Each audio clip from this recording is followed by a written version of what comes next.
Greetings kwamuri mose. In today's lesson, toda kuenderera mberi linear graphs. Saka we are going to build up on what we learned in our previous lesson. And without wasting any time, let us get straight into our practice question. This is going to be the practice question we are going to be working on. Draw a graph of y is equal to 3 minus 2x for values of x from minus 2 to plus 4. Use the graph part A to find y when x is equal to minus 1.4. Part B to solve the equation 3 minus 2x is equal to minus 4. So before we get into the question, there's something we have to discuss. My questions eku O level anouya achiti draw a graph. If a question ikauya ichiti draw a graph, zvinoreva kuti we have to utilize a graph paper. So this is very essential. We have to utilize a graph paper. Saka ma questions ese anouya achiti draw a graph anoitirwa pa graph paper. Then kune ma questions asingauya achitaura kuti ti draw a graph. Zvoreva kuti ma questions akadaro, saka drawing is associated with graph paper. Then we are also going to learn sketching. Saka sketching inotibatsira kusolve ma questions. Mukaenda ku advanced level pure mathematics, you are going to find out kuti there is no use of a graph paper. There is no use of a graph paper at all. We are going to be using sketching kuti ti answer my questions. Then if you go to tertiary level mathematics, be it ku college or ku university, munenge makushandisa anonzi ma graphing calculators kana kuti ma graphing applications softwares kaita sei inonzi Desmos. This is one example of such to graph. Kureva kuti ikoko zvakare hakuna use of a graph paper. So I just wanted to bring this to your acknowledgement before we go any further. Let us now look at this question. Draw a graph of y is equal to 3 minus 2x. Saka tapiwa the equation of the straight line y is equal to 3 minus 2x. That is the equation of the straight line. We want to draw a graph. And when we draw this graph, tatopiwa also what we call the x values. Saka tapiwa ma x values, which is from minus 2 to plus 4.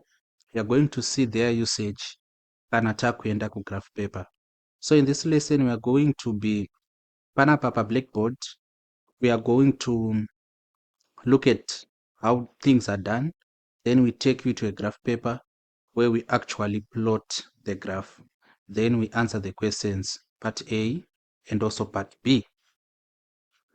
Looking at that equation, chekutanga we can see that it's a linear equation because the highest power of our unknown y na x is 1. Then secondly, it being a linear equation, that is an equation of a straight line. Saka kana tikada ku-operate as an equation of a straight line, we have to do this. I'm going to use a different color because this is not in particular necessary to our question, but it's just there kuti muone kuti the information we learned yesterday kana kuti in our previous lesson ino-apply sei panapa. We learned that the equation of a straight line, it's y is equal to mx plus c. Tikaona kuti m ino-represent a gradient, tikaona kuti c ino-represent a y-intercept, then of course y na x, that is just a point. We are going to illustrate and elaborate on this in our forthcoming lessons. But taking this information to this side, we have to write, cannot rewrite y is equal to 3 minus 2x in this form. Saka tenge takuinyora yakati y is equal to minus 2x plus 3. 2x uyu it's a negative, that's why tati minus 2x panapa, and a 3 it's a positive, that's why tati plus 3. Tikanyora in this way, we can see kuti our gradient is going to be minus 2. And kana gradient iri negative, when our gradient is negative, and chinhu chiri negative chiri less than 0, izvi zvinoreva kuti we have what is called a downward sloping line. A downward sloping line. A line ringe rakadai so. That's downward sloping. Ino gradient yedu yanga iri positive, m iri greater than 0, and tinenge tiine an upward slope. And for an upward slope, tiri kuti line redu ringe rakadai so. Like that. Saka don't trouble yourself with this. Muchazviona in action when we do the plotting. Then taona kuti our gradient is equal to minus 2 because basically gradient is the coefficient of x. Saka since the gradient is the coefficient of x, panapa coefficient of x is minus 2, kureva kuti our gradient is minus 2. We can also see kuti c is equal to 3. Kureva kuti whatever patichadraw graph redu, the point inocrossa our line redu parino crosser the y-axis, that point is going to be 3. Saka panapa panenge pari 3.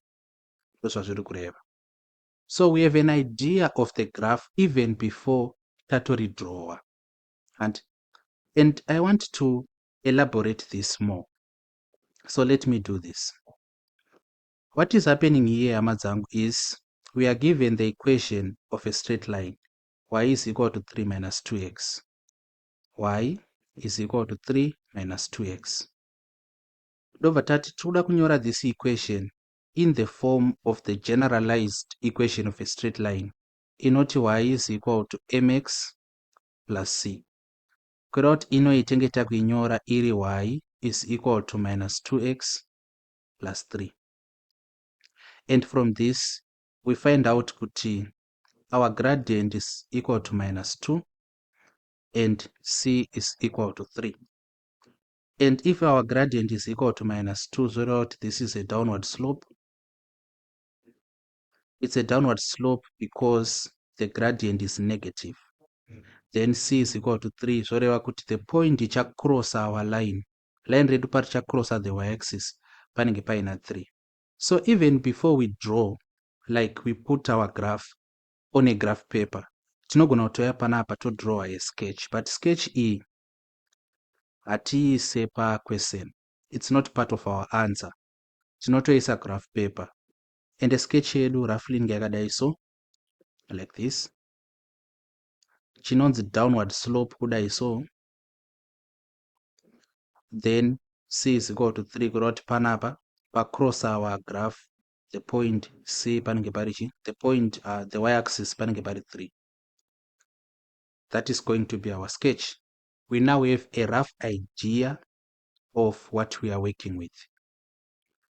Saka, after we have done the sketching, let us go back to our question. Question iri kuti draw a graph of y is equal to 3 minus 2x for values of x from minus 2 to plus 4. So let us deal with this first statement first, then we can go on to part A and part B. At this point, what I would advise is munodzokera zvishure mokopa question yedu, then kana manayo paside kuitira kuti patinomova from the blackboard tichienda kugraph paper hachizokuconfusei. So that is what I would request. Otherwise, draw a line of y is equal to 3 minus 2x. So the equation we are working with, dy is equal to 3 minus 2x. Saka pa graph paper pedu panapa, tinonyora the equation. Kwanzichi, y is equal to 3 minus 2x, like that. So vazvanzi, for values of x from minus 2 to plus 4. Chinhu chakanyanya kukosha kana tichidrowa magraph tichishandisa graph paper. That is our graph paper, a table of values. So we have to put down our table of values. So ndo zvinenge zvakaita table of values yedu. Table of values inotoda kuonekwa pagraph paper. Inotoda kuonekwa pagraph paper. Saka please iisei. Of course imi munenge muchidrawa ruler. Unfortunately I cannot do that. This is electronic drawing. It's a lot difficult kuita ruler. Saka this is just for practice sake, but imimi munotodrawa box renyu rakanaka ruler. Then monyora x apo, monyora y, underline pakati pacho like that.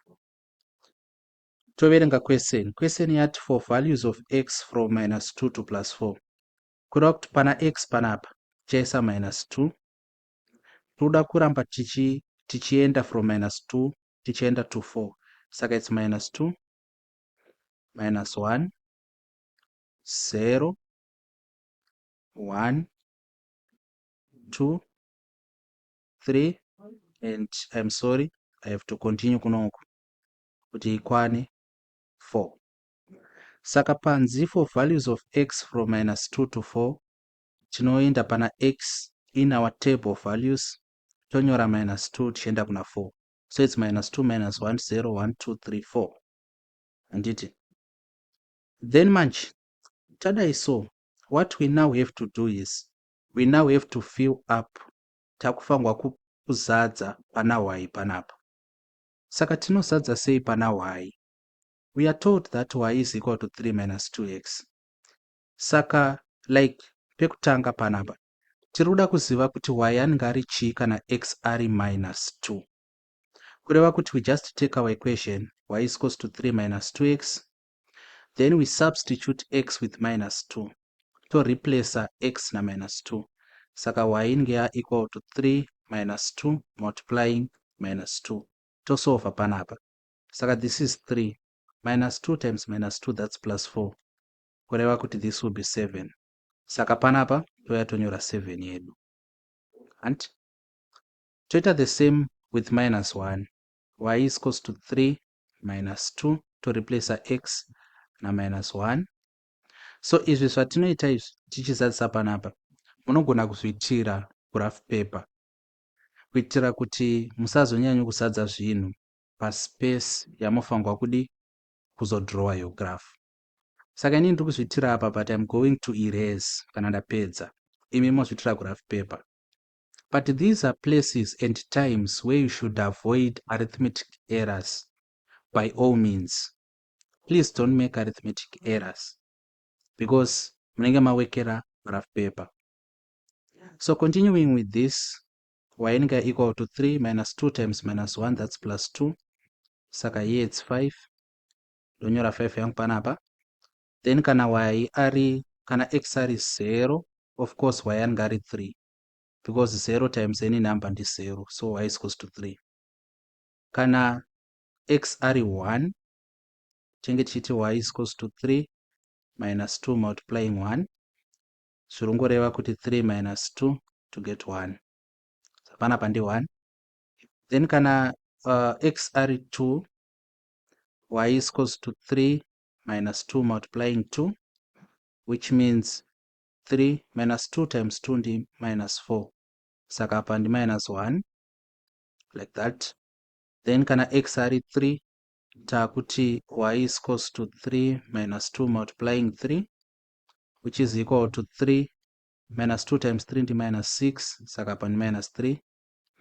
And kana x ari 4, y is equals to 3 minus 2 multiplying 4. This is equal to 3 minus 8. And what is 3 minus 8? That is -5.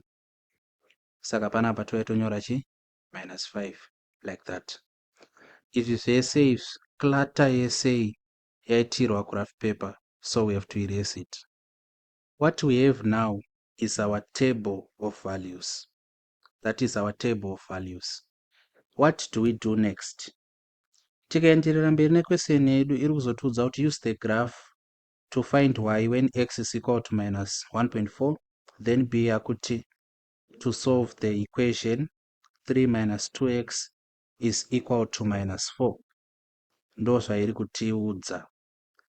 So apo manje kuti tidhile nayo iyi, amwe magraphs achauya akatipa scale. So if you stay with us, you are going to find out kuti scale tinodhila nayo sei. We have done questions and still going to do more questions dzinotiratidza kuti scale tinodhila nayo sei. Otherwise, kana pasina kuspecifyiwa a scale, you have to use what I call a default scale. Saka scale inotiudza something. Alright, before we go there, let us draw our Cartesian plane. Saka x yedu, our minimum, we should know yatinoti x min. If I prefer kuti musinyore, saka kune yatinoti x min like this. Saka x min tiri the minimum value of x ndiani? Tikatarisa pano tinoona kuti ndi -2. What about the maximum value of x ndiani? X max tikatarisa toona kuti ndi 4.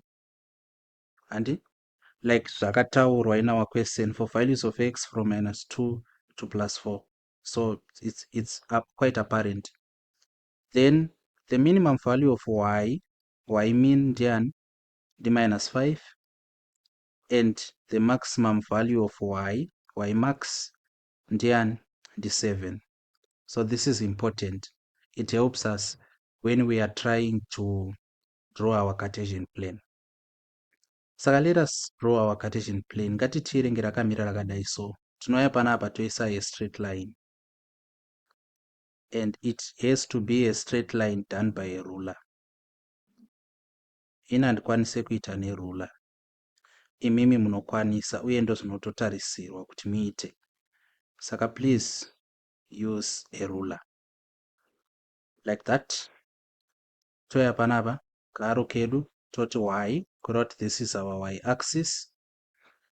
Then taona kuti we have to have 7 apo.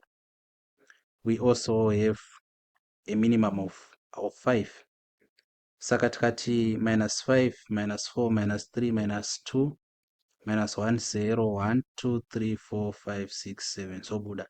Saka it's -5 pano, -4, -3, -2, -1, 0. So panapa toisa chi? A horizontal line. A straight horizontal line. Torilabela x. Panosangana our y line ne x line panonzi pa origin ndo pana 0. Like that. Then atina kuspecifyirwa a scale, saka we have to invent our own scale. Scale yatichashandisa tichauya kuno kutaura tati every 1 centimeter is representing a unit. But I know kuti ndikataura in this way it might conjure some confusions. So let me just demonstrate it more nekuti zviri kufamba sei. So zvatiri kuita pano ndezvekuti tiri kuti kubva panapa ndo pana -2, apa paripo pana -1. Saka distance yekubva pana -2 kuenda pana -1 inofanira kufanana nedistance yekubva pana -1 kuenda paorigin pana 0. Then tikati panapa ndo pana 1, apa 2. As you can see already kuti zvinhu zvedu zvaungana. So we have to adjust. Adjustment yedu panapa ndeyekuti takuti 2 centimeters ndo dzakurepresenta a unit. Saka tinoti kubva paorigin pana 0, then panapa ndo pana -1, apo paina -2. It now makes sense. Kuroti kubva pana 0 after 2 centimeters ndo pana 1, apo pana 2, apa pana 3, apo pana 4. Like that. We are also allowed kuya toisa 5 just for convenience sake. But zvinhu zvedu zvichatangira pana -2 zvichinogumira pana 4. So what we did here is tamova graph redu pasi zvishoma so that we make sure kuti 2 centimeters dziri kurepresenta 1 unit even kuy axis kuitira paplotting. Saka kunoku ndokwata kuti panapa ndo pana -5, apa pana -4, apo pana -3, -2, -1, then apo ndo pana 0. Toya kunoku tojamba 2 zvimabhokisi izvi, toti 1, apo 2, 3 panapa, 4 apo, 5 apo, toti 6 panapa, then of course kokupedzisira kunoku ndokuna 7, of which tinogona kubvisa panapa towedzera. Kuwedzera kwedu tenge takuti panapa 7, then towedzeredu toti chi y. So basically this is how our graph is going to appear. But for the sake of plotting, regai tiwedzere kuridzisa kuitira kuti tione zvinhu zvese zviri pano 1. So this is what we are working with. Saka chakakosha ndechongoziva kuti the distance between 0 na 1 should be equal to the distance between 1 na 2. Ndo zvinoreva kuti scale. Zvinhu zvese zvofanirwa kunge zviri equidistant to each other. And the distance between -1 na 0 ngaifanane na distance between 4 na 5. We have made sure of this, but the issue of scale, we are going to work on it when we do other practice questions. So let us now get to our plotting.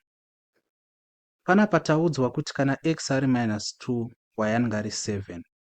Saka tinouya kuna -2 kuri kuna x. Toona kuti -2 ari panapa, y ndi 7. Saka tinoenda pana -2 handi, totevera line ra -2 kusvikira pana 7, totaisa ka star kanaka kakadai so, like that. And then tabva pano taudzwa kuti kana x ari -1, -1 ari panapa, y anenge ari 5. Saka toenda pana -1 totevera kusvikira pana 5, totaisa kuti kamwe star like this. Taudzwa kuti kana x ari 0, y anenge ari chi, y anenge ari 3.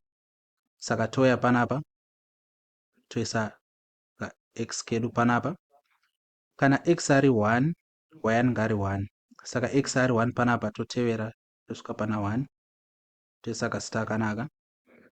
Then kana x ari 2, y anenge ari -1. Saka x ari 2 panapa, -1 ari apa, kureva kuti todi toisa line redu panapa like that. Toti kana x ari 3, y anenge ari -3.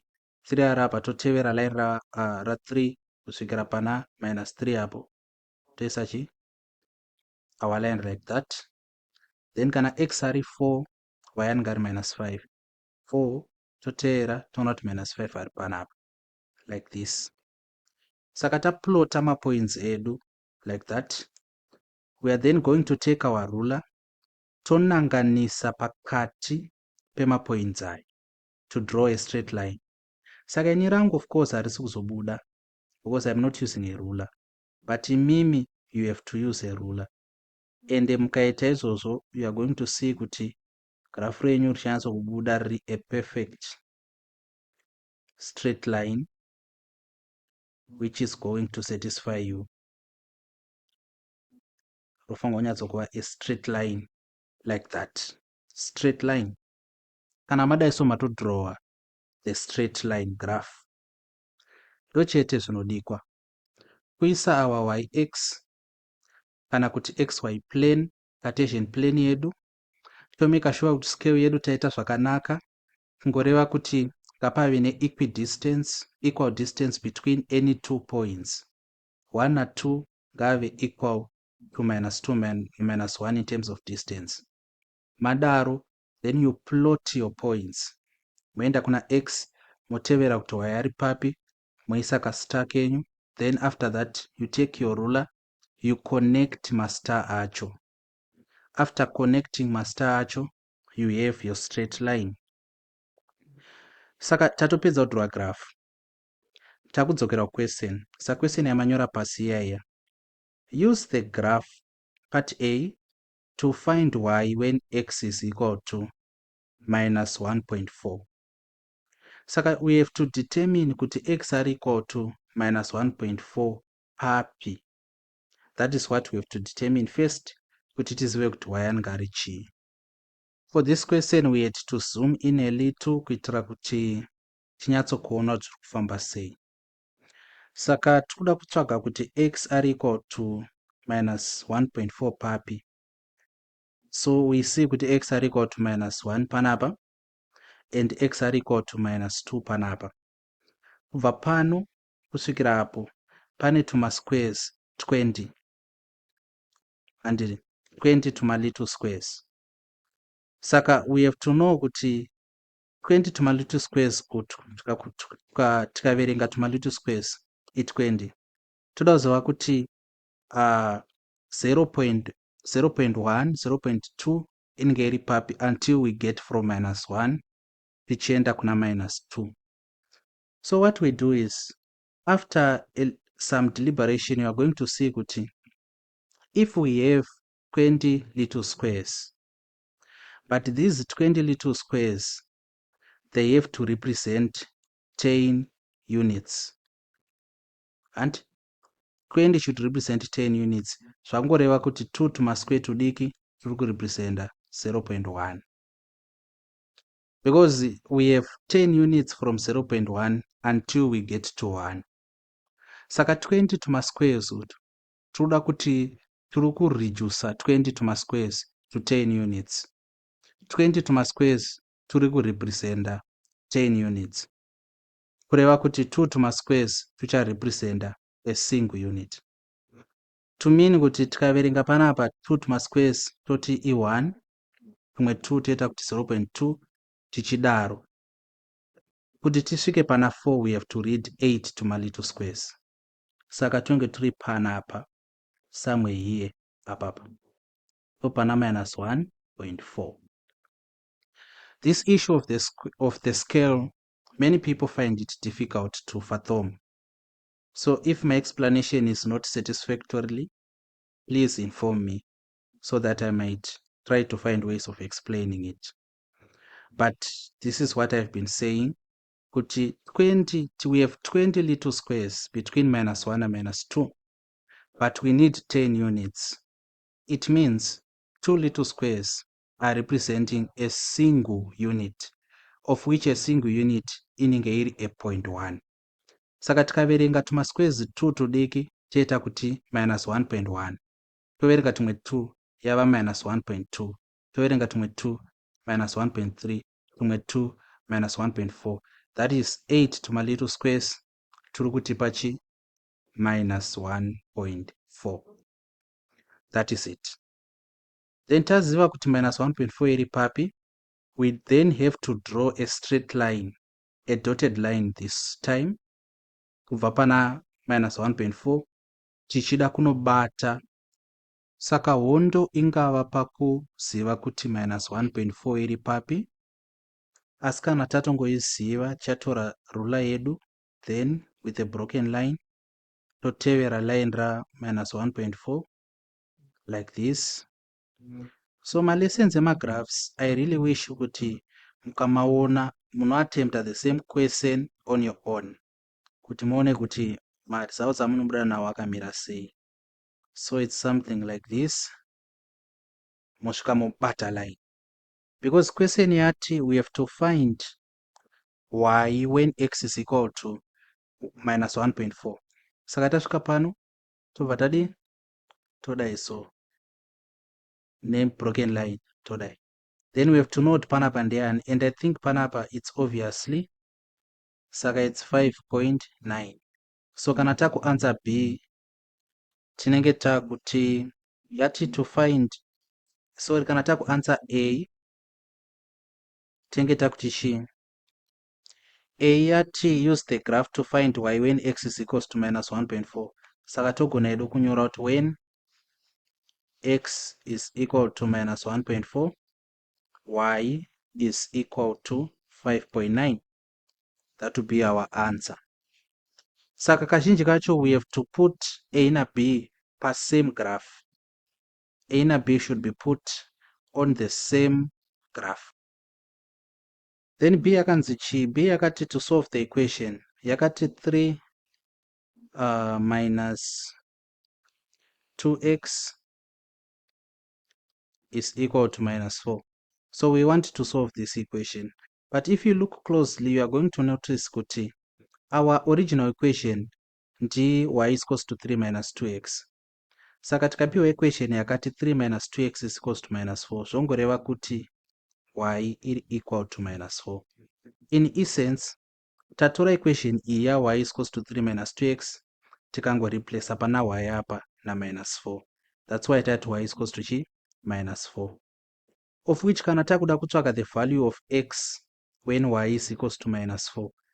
What we have to do pano is we just look for the point where y is minus 4, which is panapa. Then to draw a broken line until tabata our graph like this.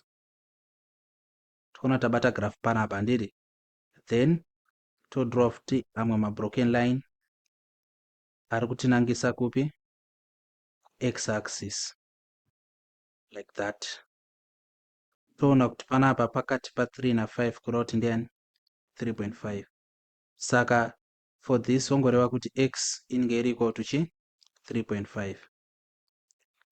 Toto underline. Sando maanziro atinoita even though tichikwanisa kuanza question iyo tichishandisa basic algebra, but question yedu yati use the graph. Saka using the graph you should show the examiner zvima broken line izvi ndo zvinopupura kuti mashandisa graph.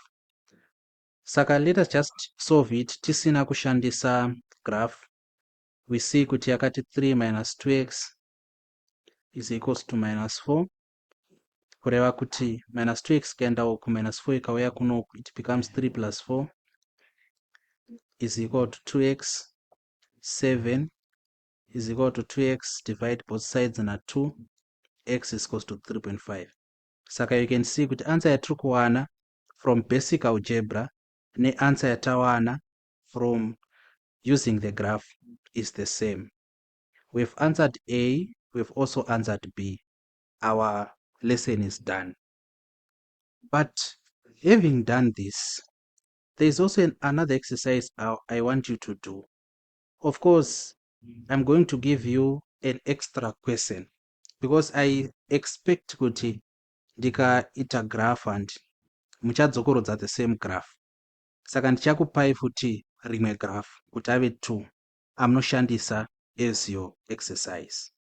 But before we go there, ngatidzokerei kusketching. Pane zvatoda kutaura ikoko. We want to learn about sketching, kuskecha. We want to know kuti sketching chi. Saka kana tichisketcha, we are representing information on a sketch. Kureva kuti we are taking like graph ratapiwa, tobva tariisa parafu paper kwedu, we do a quick sketch. Sadango kuratidzai kuti how do you do that quick sketch. Then manje kuitira kuti patinozoenda kunozviitira pagraph paper tinenge tatova nerough idea kuti tiri kutsvagei. Understand? Saka in order for us to do our sketch, we consider the equation we are given, y is equal to 3 minus 2x. Do equation yatapiwa. Saka equation iyi yatapiwa inoi toda kuiexpressa in the form y is equals to mx plus c. Kureva kuti tichangoinyora yakati y is equal to minus 2x plus 3 like that. Then tanyora yakadaro totora information panapa, gradient is equal to minus 2. Toona zvakare kuti c yedu is equal to 3. Ndio information yatiri kuda. Then panapa tobva taisa ka table of values panapa kadiki. Ka table of values aka kanenge kaine anonzi ma intercepts. Saka kachiti intercepts tichatarisa the y intercept. Saka chinonzi y intercept is the point where x is equal to 0. Do y intercept. Chinonzi x intercept is the point where y is equal to 0. Saka we only need 2 points. 2 points is enough to sketch a graph, especially a straight line graph. Saka tane 2 points zedu 0 na 0. Takuda kuziva kuti y ndiani kana x ari 0 uye kuti x ndiani kana y ari 0. Saka of course we are taking y is equals to minus 2x plus 3 to replace x nani na 0, y inge ya equal to 3. Saka panapa tonyora 3. Tikatora y is equals to minus 2x plus 3, tikareplace y na0, 0 is equals to minus 2x plus 3. This means panapa tichati minus 2x and yoya kunoku. So 2x is equal to 3. We divide both sides. We see that x inenge equal to 3 over 2. Saka panapa pana 3 over 2. But isusu hatisi kuda mauya. We do not want to deal with fractions. Saka kana paine iri kubuda iri fraction, the best thing to do panapa kuwedzera another point. Saka point yatinoda kuwedzera panapa ndeyani? Kotikati when y is 1, x anenge ari ani, yes, kana y ari 1, x anenge ari ani. Satieta kuti 1 panapa is equal to minus 2x plus 3, kureva kuti tikaendesa minus 2x kuno inosvika iri 2x is equal to 3, 1 ikaenda kunosvika iri minus 1, saka 2x is equal to 2, kureva kuti x is equal to 1, kuchisa 1 panapa. So the 2 points we are going to be working with ndi 0, 3 na 1, 1. To avoid this, this will be a x-intercept. Nepamusana pekuti we have a fraction. So information yatiri kuda ndeishi. We have our gradient, which is not so much important here. Chakanyanya kukosha panapa, our y-intercept, then our small table of values. Then toya panapa toda iso y, x, then to plot our 2 points. Kana x ari 0, y anenge ari chi, y anenge ari 3. 3 panapa. Toisa chi ka point kedu. Ko kana x ari 1, y anenge ari 1. Toisa futi chi, saka y anenge ari 1 panapa. Zviri kusangana apa. Toisa ka point kedu. Then we draw a straight line inojoinidza these 2 points. Like this. Pardon me. Like this. Saka this is what we are going to get. Ndiyo idea yegraph redu. Chiro mukadzokera kugraph, you are going to see kuti zvata sketch apo ndo mabudiro aita graph redu. So let us go back to the graph. As you can see panapa ndo mabudiro aita our own graph, like that. Saka ndo kukosha kwakaita sketch. Then mobatisisa panapa pandiine an issue kuti minus 1.4 maona here tinowanikwa sei. Zvakare mobatisisa kuti a tamawanza sei uye b tamawanza sei. So this is going to be what we are working with. Let us see what exercise I can give you so that we have 2 questions to practice with doing graphs. Mototsvaka graph paper kana kuti graph book, kana muine access to a printer, munongo download a template of a graph paper like the one I'm using, mongono print out and kuitira kuti muve now to practice this. This helps with paper 2, especially section B. So on top of the question yamuchadzokorodza yataita tese, ndoda kuti mupractice with exercise 16a, New General Mathematics 3, chapter 16, question number 3. Thank you for your time. I hope you learned something. Any confusions, kana pamusoro nyasonzwisisa, I am always available to assist you. Thank you and have a nice one.